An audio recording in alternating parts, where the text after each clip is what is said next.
Right now, the Gaza ceasefire is holding, but only just. On paper, fighting has paused. In reality, the agreement is stuck in place, unable to move forward.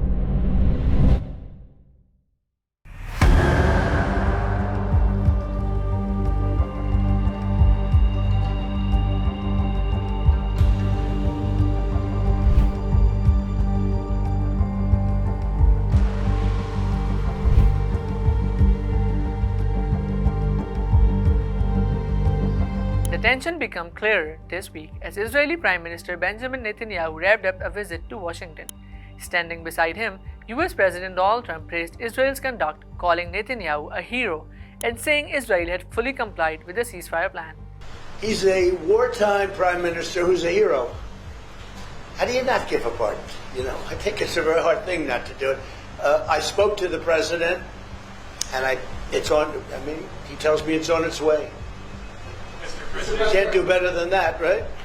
That public support matters because behind the scenes, US officials have been increasingly uneasy about how slowly the deal is being implemented. The ceasefire, imposed by the US in October, was always meant to move in stages. The first phase focused on exchanging captives, allowing aid into Gaza, and freezing military front lines.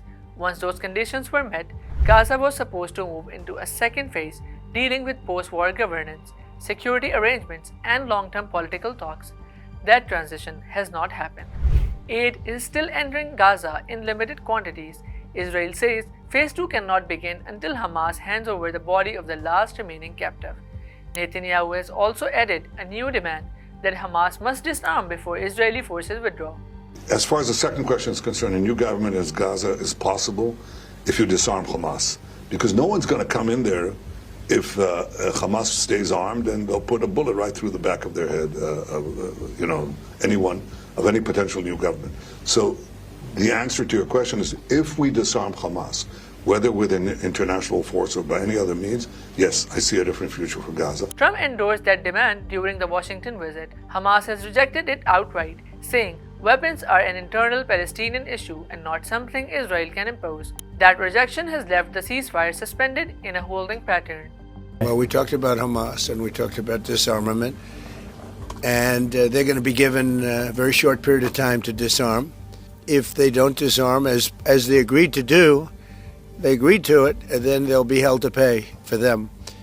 And we don't want that. We're not looking for that. But they have to disarm within a fairly short period of time. To understand why Netanyahu may be comfortable with that pause, you have to look at Israeli politics.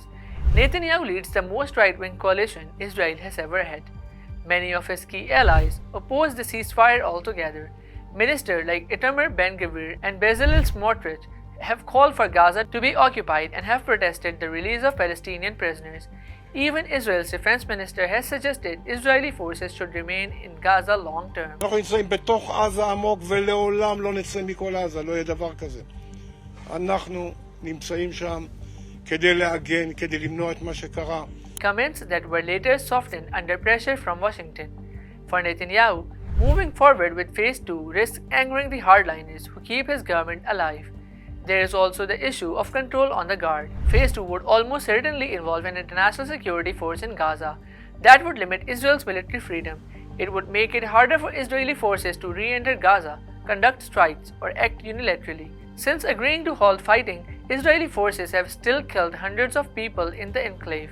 An international presence would place those actions under far greater scrutiny. Politically, allowing foreign forces into Gaza would also turn what Israel frames as a domestic security issue into an international one. That would weaken Netanyahu's long-standing claim that Israel alone decides its military strategy. Then, there is the longer-term political question.